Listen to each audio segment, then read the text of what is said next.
ቴምር ሪል ስቴት እስካሁን ድረስ በብዙ ምክንያቶች ቤትና ሱቆችን መግዛት ፈልጋችሁ ላልተሳካላችሁ ደንበኞች እነሆ ቴምር ሪል ስቴት በመሃል ፒያሳ ከሊሴ ገብረ ማርያም ትምህርት ቤት ጀርባ ቅንጡ አፓርትመንቶችን ከልዩ የከተማ እይታ አረንጓዴ ስፍራን ከጠዋት ፀሐይ ጋር አጣጥሞ በያዘ መልኩ ለሽያጭ አቅርቦላችኋል። ከባለ 1 እስከ ባለ 3 መኝታ የሆኑ ቤቶች በ10% በ663,000 ብር ቅድመ ክፍያ ስናቀርብለው ቀሪውን በኢትዮጵያ ብር ያለምንም ወለድ ከ25% ልዩ ቅናሽ ጋር የሚከፍሉበትን ሁኔታ አመቻችተንዎት ነው። በተጨማሪም እዛው ፒያሳ ከአድዋ ሚውዚየም ፊት ለፊት የሚገኝ የመጨረሻውን የሆነ G+5 የገበያ ማዕከል በ900,000 ብር ቅድመ ክፍያ ለሽያጭ አቅርበናል። ለበለጠ መረጃና ለሳይት ጉብኝት ከታች ባለው ስልክ ያገኙናል። ቴምር ሪል ስቴት። አማራ ክልል ላይ ዘመቻ ለአንድነት የሚል ዘመቻ ተጀምሯል። ዛሬ ነው ይፋ የተደረገው መግለጫ የተሰጠበት። ዘመቻው ምንድነው? የድንገተኛ የሆነ የወታደራዊ የማጥቃት ኦፕሬሽን ዘመቻው እሱ ነው። በድንገት የማጥቃት ኦፕሬሽን ነው። ወታደራዊ ዘመቻ ነው። ፖለቲካዊ ዘመቻ አይደለም፣ ወታደራዊ ዘመቻ ነው እና ይሄ ጠላት ይገኝበታል ያሏቸው ካምፖችና ምሽጎችን በድንገት የማጥቃት ኦፕሬሽን ነው። እሱ ነው ዘመቻው ማለት ነው። አስፈላጊነቱ የዘመቻው አስፈላጊነት በመግለጫው ላይ የተጠቀሰው ነው እንግዲህ እየነገርኳችሁ ያለው። የዘመቻው አስፈላጊነት ምን ይላል? የድላችን መቋጠሪያ፣ የህልውናችን ማረጋገጫ፣ መንገዱም ስልተ ጥበቡም አንድነት ነው። ይህን መገንዘብ ያስፈልጋል። ድላችን የሚቋጨው አንድ ስንሆን ነው። ህልውናችንን ማረጋገጥ የምንችለው አንድ ስንሆን ነው። ከዛ ውጪ ሌላ አማራጭ የለም። ነገር ግን ይህንን ለማድረግ ግን በምናደርገው ጥረት ውስጥ ግን ያዘገዩን ነገሮች አሉ። ያ ምንድነው? በትግላችን የሚቆምሩ እና የሚቀልዱ እኔነት አስተሳሰባቸው የሆነ ከፋፋይ የሆኑ ከስርዓቱ ጋር ድብቅ ጋብቻ የመሰረቱ ግጭት ጠማቂ የሆኑ ጸረ አንድነት የሆኑብን አካላቶች አሉ። እነሱ በተወሰነ ደረጃ አዘግይተውብናል። አሁን ላይ ግን መስፈንጠሪያ ለአንድነታችን መስፈንጠሪያ ጉልበት ስለሚሆነን ይሄንን የአንድነት ዘመቻ ጀምረናል። ስለዚህ አስፈላጊነቱ ምንድነው? ወደ አንድነት ለመሄድ ጉልበት እንዲሆነን ነው። ቅድሙ ያው ትንሽ ባክግራውንድ መስጠት ስለፈለጉ ያሉት ነገር ነው። እነዛም አካላቶች እንቅፋት ሆኖብናል። እስካሁን የዘገየ ነው። ለዛ ነው። አሁን ላይ ግን ምን ሆነናል? ወደ አንድነት ለመምጣት ይሄን ዘመቻ ጀምረናል እና ይሄ ዘመቻ ምንድነው ያስፈለገበት ምክንያት ወደ አንድነት ለመሄድ ጉልበት እንዲሆነን ነው፣ አቅም እንዲሆነን ነው። አስፈላጊነቱ እሱ ነው። ጊዜው ከዛሬ ጀምሮ እንግዲህ ለሚቀጥሉት ተከታታይ ቀናት ይቀጥላል ነው የሚለው። ይሄንን የሚፈጽሙት የአማራ ፋኖ አንድነት በጎንደር፣ የአማራ ፋኖ በሸዋ፣ የአማራ ፋኖ በጎጃም፣ የአማራ ፋኖ በወሎ ወይንም ቤተ አማራ የሚባሉት የፋኖ አደረጃጀቶች ናቸው።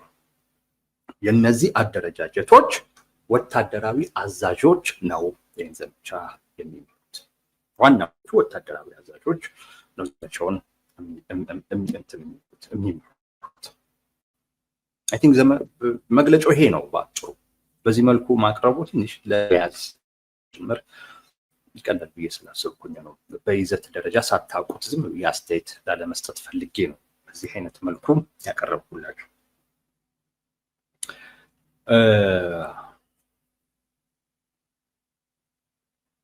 አንድ ጥያቄ እንጠይቅ እስቲ፣ በዛን ጀምር።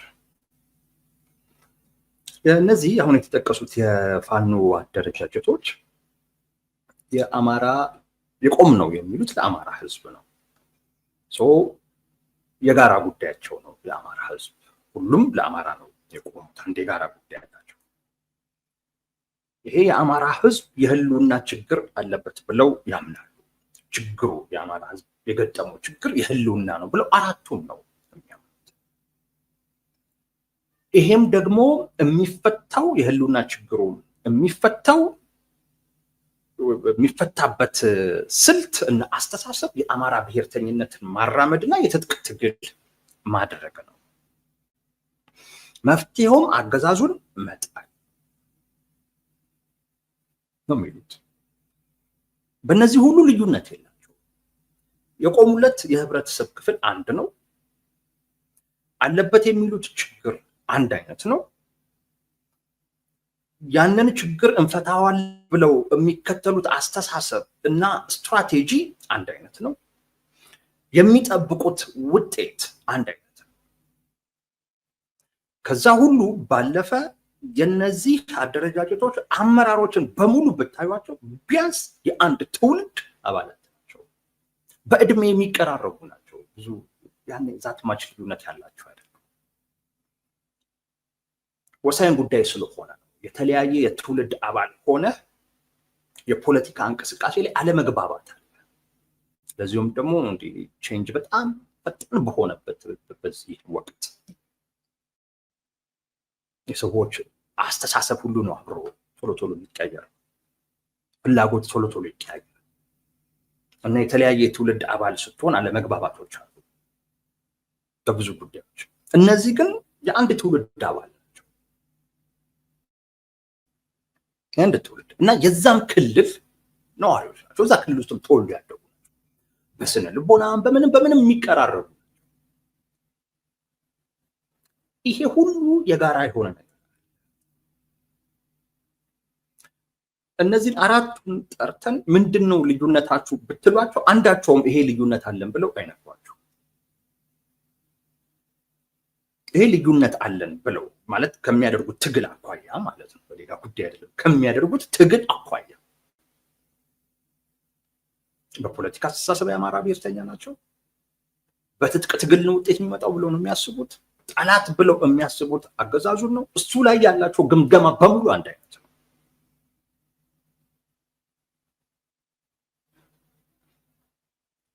እዚህ ድረስ ብቻ አይደለም እንደውም ማየት ደግሞ ያለብን። አሁን ደግሞ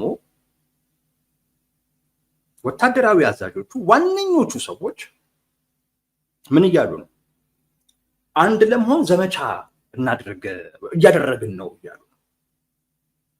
ያ ማለት አንድ የመሆን ፍላጎት ሁሉ አላቸው ማለት አይደለም። የአማራ ፋኖ አንድነት በጎንደር፣ የአማራ ፋኖ በጎጃም፣ የአማራ ፋኖ በሸዋ፣ የአማራ ፋኖ በወሎ፣ እነዚህም ዘመቻ ውስጥ የገቡት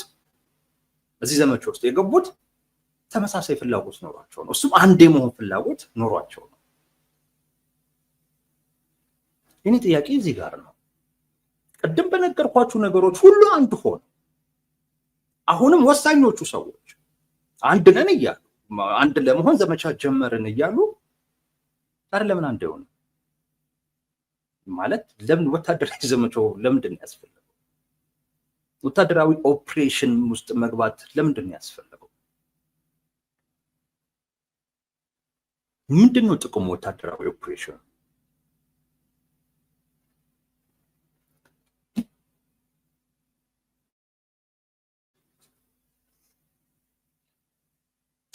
ሁለት ቅራኔ ያላቸው ሁለት የተጣሉ ከዚህ ቀደም ተጣልፎ የነበሩ አካላት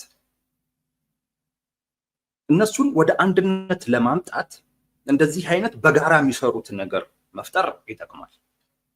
ጊዜ ይፈልጋል። ምክንያቱም ያንን ቅራኔ ለመርሳት በጋራ እንዲሰሩ ማድረግ ያስፈልጋል። ምክንያቱም በጋራ ሲሰሩ በጋራ ማሰብ ይጀምራል። በቀስ በቀስ ያ ቅራኔ እየሻረ ወደ መተማመን ይመጣል። ስራ ይፈልጋል፣ ጊዜ ይፈልጋል። የተጣሉ ሲሆን ወይም ደግሞ በተወሰነ ደረጃ በመሰረታዊ ጉዳይ አንድ ሆኖ ግን በተለያየ በሌሎች ከዛ ከመሰረታዊ ጉዳይ ውጪ በሆኑ ጉዳዮች ልዩነት ያላቸው አካላቶች እንደዚህ አይነት የሚያቀራረባቸው አይነት ስራ መፍጠር ጥሩ ሊሆን ይችላል። እነዚህ እኮ ምንም ቅራኔም የላቸው። ኢቭን በቃ አንድ ለመሆን ዘመቻ ውስጥ እንግባሉ ምን ያደርጋለው? እኔ የምለው በቃ አንድ ሆነን ነው እኮ ብሎ መንገር ያለባቸው። እዚህ ድረስ ተመሳሳይ ከሆኑ ኦፕሬሽን ማድረጉ እኮ ዞሮ ዞሮ የሚቀጥል ነው ከአንድነትም በኋላ ጦርነት ውስጥ ስለሆኑ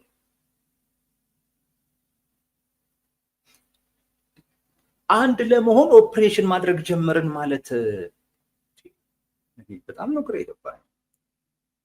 እና እውነት ይሄ መግለጫ የአራቱም ነው ያልኩት። አራቱ ከተስማሙ በዚህ በቃ አንድ ለመሆን ዘመቻ አደረግን የሚሉ እኮ ከሆነ በቃ ምንም እኮ የሚያስፈልግ መጽሐፍ ብቻ እኮ ነው፣ አመራር መምረጥ ብቻ እኮ ነው የቀራቸው። ለምንድን ነው ወደ ዘመቻ ለምን ያስፈልጋል? ወታደራዊ ዘመቻ ለምን ያስፈልጋል?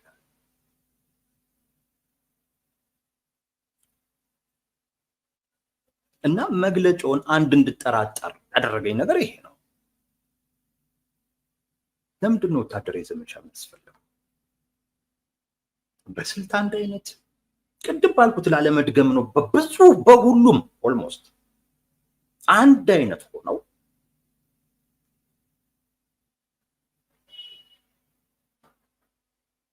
ወታደራዊ ዘመቻ ልናደርግ ነው። ለምን? ለአንድነት። የአንድነት ፍላጎት ካለ አንድ ለምንድን ነው የማትሆነው? አንድ ሆንን ብለህ ለምንድን ነው የማትናገረው? ወታደራዊ ኦፕሬሽኑ ለምንድን ያስፈለገ? ማለት ለሌላ ጉዳይ ቢሆን ኦፍኮርስ እሺ፣ ጦርነት ውስጥ ስለሆንክ ኦፕሬሽኑ ያስፈልጋል። ግን ያስፈልገኛል እኮ እያልክ ያለው ለአንድነት ነው። መስፈንጠሪያ ጉልበት እንዴ! የሆነ ጉልበት አጥሮናል እኮ እያሉ አንድ ለመሆን የሆነ በቃ አጥሮናል የሆነ ጉልበት ምንድን ነው እሱ? ለምንድን ነው እሱ የማትነግሩ? ምንድን ነው እሱ? እዚህ ድረስ አንድ ለመሆን ዘመቻ ውስጥ እስከ መግባት ድረስ አንድ ከሆነ ፍላጎት ካለ ያጣላችሁ የስልጣን ጉዳይ ነው ማለት ነው። ሌላ ምንም ነገር የለም። እሱ ደግሞ የሚፈልገው ለአንድነት ወታደራዊ ኦፕሬሽን ማድረግ ሳይሆን ራስ ላይ መዝመት ነው።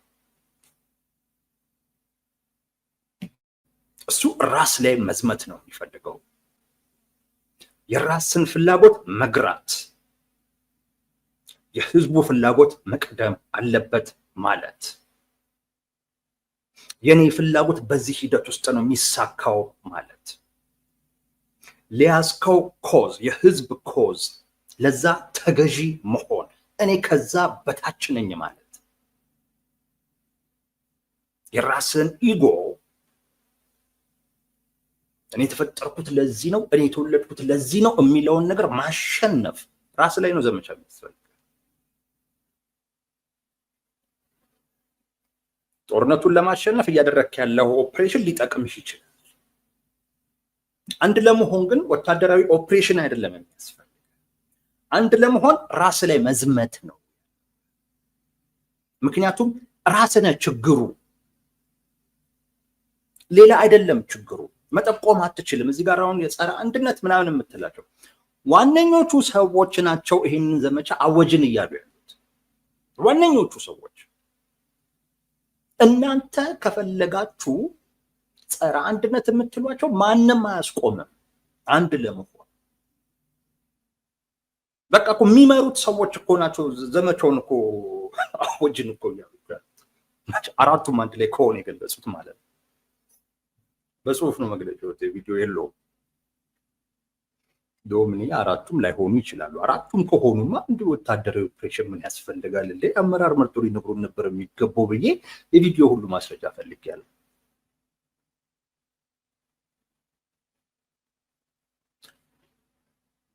ስለዚህ አንድ ለመሆን የሚዘመተው ራስ ጋር ነው። ራስ ጋር ነው ችግሩ። አንድ ለመሆን ያለው ችግር ራስ ጋር ነው።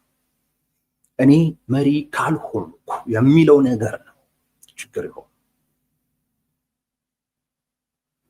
የሆነው እሱ ነው። እሱ ዘመቻ ነው ወደ አንድነት ሊመራህ የሚችለው ሊያግዝህ የሚችለው መስፈንጠሪያ ጉልበት ሊሆንህ የሚችለው ራስ ላይ የምታደርገው ዘመቻ ነው። ለአንድነት እንቅፋት የሆንከው ራስህ፣ ሌላ ማንም አይደለም። ሆኖ የሚያውቅ አይመስለኝም። አንድ ለመሆን ወታደራዊ ዘመቻ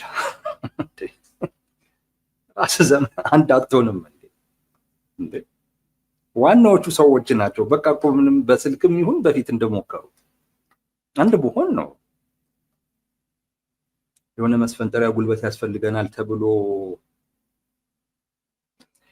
ኤኒዌይስ ይሄ አራቱም አንድ ላይ የአራቱም አቋም ስለመሆኑ አንድ እንድትጠራጠሩ ያደርጋል። ሁለተኛ የመግለጫው ዓላማ ምንድን ነው የሚለውንም በተወሰነ ደረጃ እንድንገምት ያደርጋል። ሁለት ነው። አንደኛው ትኩረት ጠፍቷል፣ ተረስተናል የሚል ስሜት አለ። ይሄ ባህር በር አጀንዳ ትግራይ ውስጥ የተፈጠረው ምናምን ነገር ኢቭን የፋኖ ጉዳይ ላይ ብቻ አተኩረው የሚሰሩ ሚዲያዎች ራሱ እንኳን እሱን ቀነስ አድርገው ለነዚህ ጉዳዮች ጊዜ እንዲሰጡ ሽፋን እንዲሰጡ የተገደዱበት ሁኔታ ተፈጥሯል። አንዱ እሱ ነው እና በዛ ምክንያት ትኩረት እንዳጡ ተሰምቷቸዋል። ትኩረት ለማግኘት ሲሉ ያወጡት መግለጫ። ሁለተኛ ይሄ መግለጫ ከወጣ በኋላ የሚወሩ የሚለጠፉ ነገሮችን ካያችሁ ይኸው የሆነ ፈረንጅ እንትን አለው ዘገበው ይህንን ጉዳይ ይኸው ምናምን እንደዛ የምንፈልገውን ነገር አገኘን አይነት ነገር ትኩረት መሆኑ አንድ በዛ ያሳብቃል። ግን አንድ በጎ ነገር አግኝቼበታለሁ። ትኩረት ለመሳብ ያደረጉበት መንገድ ካያችሁ የአንድነት አጀንዳን ነው ያነሱት። ይሄ በትክክል ራሳቸውን ስለመገምገማቸው የሚያሳይ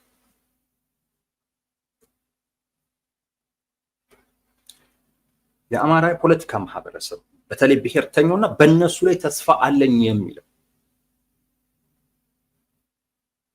ፊቱን እያዞረ ነው ከነሱ እንቅስቃሴ። ፊቱን እያዞረም ያለበት ምክንያት እነሱ አንድ መሆን ባለመቻላቸው፣ አንድ ሁኑ ብሎ ደግሞ የሚጠይቀው ቢያይ ምንም ልዩነት የለም። ስለዚህ ለምንድን ነው ማትሆኑት? እንዲህ በተንጠባጠበ አይነት ሁኔታ ትግሉንም ትርጉም ከምታሳጡት ለምንድን ነው አንድ ማትሆኑት ብሎ ደጋግሞ ይጠይቃል። አንድ ይሆናሉ ከዛሬ ነገ ብሎ እየጠበቀ ባለበት ሰዓት ጭራሽ ተከፋፍለው በለው እርስ በርሶ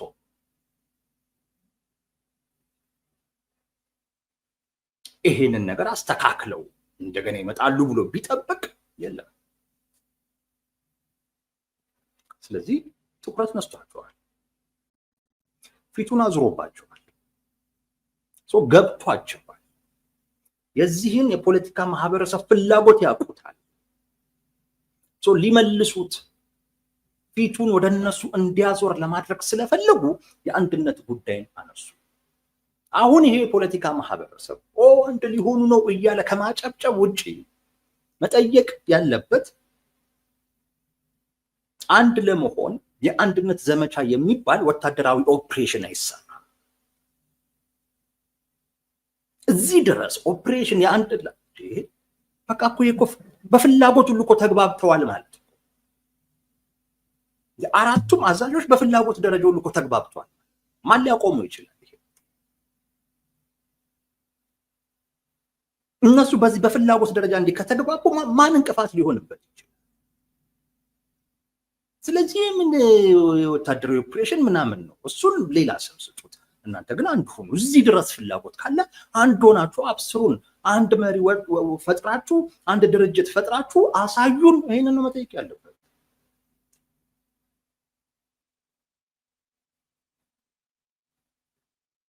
እንጂ አሁንም እንዲሁ ዝም ብሎ በቃ ሊሆኑ ነው ድቤ መምታት ብዙ የሚያስፈልግ አይመስለኝም። አንድ ሆኑ ነው። አንድ ለመሆን ወታደራዊ ኦፕሬሽን እናድርግ መጀመሪያ ጊዜ ነው። ግን በቃ ይሄ ፍላጎት ያሳያል። እኔና የሆነ ሰው ራሳችሁን አስቡት፣ አጠገባችሁ ያለውን ሰው አስቡት። ሁለታችሁ በአንድ ለመስራት አንድ ለመሆን አንድ ለመሆን ወታደራዊ ኦፕሬሽን እንስራ ነው የምትሉት። በቃ እኮ አንድ ለመሆን ፍላጎት አላችሁ እኮ። ስለዚህ ምንድነው የምታደርጉት? በቃ አንድ ነው የምትሆኑት። ቁጭ ትላለህ። ለማን ነው የቆምከው? ለአማራ። አማራ ምን ሆኗል? የህልውና ችግር አለበት። ይሄን እንዴት ነው የምንሻገረው? የአማራ ብሔርተኝነትን በማቀንቀን በማጠንከር ኦኬ። ከዛስ የትጥቅ ትግል እንደዚሁ በማድረግ ማነው ጠላት? ብልጽግና አገዛዙ። እንግዲህ ከነዚህ ውጪ ሌላም በዝርዝር ጉዳይ እኮ ነው የሚግባቡት። በዝርዝር ጉዳይ ሁሉ እኮ ነው የሚግባቡት። ይሄ ጠላት ምንድነው? ከዚህ ብሔር ጋር የሚገናኝ እንዲህ በዚህ ሁሉ ደረጃ እኮ ነው የሚግባቡት። እንደዚህ የሚግባቡ ሰዎች አንድ ለመሆንና ወታደራዊ ዘመቻ እናድርግ አይደለም ማለት ያለባቸው። ማን ይምራህ ብለው ነው መመራረጥ ያለባቸው። እዛ ጋር ነው ችግሩ ወዳጄ፣ ችግሩ እዛ ጋር ነው። ለዛ ነው ዘመቻው ራስ ጋር ነው መሆን ያለበትም። ግን ጥሩ ግምገማ ነው። ትኩረት ለመሳብም ቢሆን የአንድነት ጉዳይ ማንሳትህ የሚደግፍህ የፖለቲካ ማህበረሰብ ምን እንደሚፈልግ ታውቃለህ ማለት ነው። ምን እንዳልሰጠኸው ምን እንዳጎደልክበት ትረዳለህ፣ ተገንዝበሃል ማለት ነው። ስለዚህ ድራማ አይደለም የሚያስፈልገው፣ ተጨባጭ ስራ ሰርተህ መምጣቱ ነው። ይሄ የፖለቲካ ማህበረሰብ እዛ ላይ ነው ግፊት ማድረግ መቻል ያለበት። አንዱ ዓላማ ይሄ ነው መግለጫው። ሁለተኛው ዓላማ ጸረ አንድነት ያሏቸውን የአማራ ፋኖ ህዝባዊ ድርጅትን መምታት ነው የፈለጉት። ወይም እዛ ላይ ለሚወስዱት ኦፕሬሽን ሽፋን ነው። ይሄ ሽፋን ነው። አንድ ለመሆን የሚባል ወታደራዊ ኦፕሬሽን የለም። ካለም ሊኖር የሚችለው በተጣሉ እና ቅራኔ ባላቸው አካላቶች መካከል፣ መተማመን በሌላቸው አካላቶች መካከል ነው። እሱም አንድነት አይባልም፣ ጥምረት ነው የሚባለው።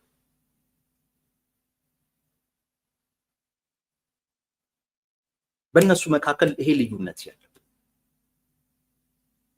ምናልባት እነዚህ አካላቶች ከአማራ ህዝባዊ ድርጅት ጋር አብረን ኦፕሬሽኑን እናድርግ ቢሉ ኖሮ ትርጉም ሊሰጥ ይችላል። ግን እነዚህ አካላቶች እንደውም ጠላት አድርገው የሚያስቡት የአማራ ፋኖ ህዝባዊ ድርጅት ነው። ስለዚህ እሱ ላይ ኦፕሬሽን መስራት ፈልጓል። ይሄ ሽፋን ነው። ለዚህ ነው ይሄንን የምናደርገው የሚለው። እንደጀመሩት አውቃለሁ። የፋኖ አደረጃጀት ከእርስ በርስ ልፊያ ገና አልወጣም። እርስ በርሱ ነው እየተላፈ ያለው። ከዛ መውጣት አይቻልም።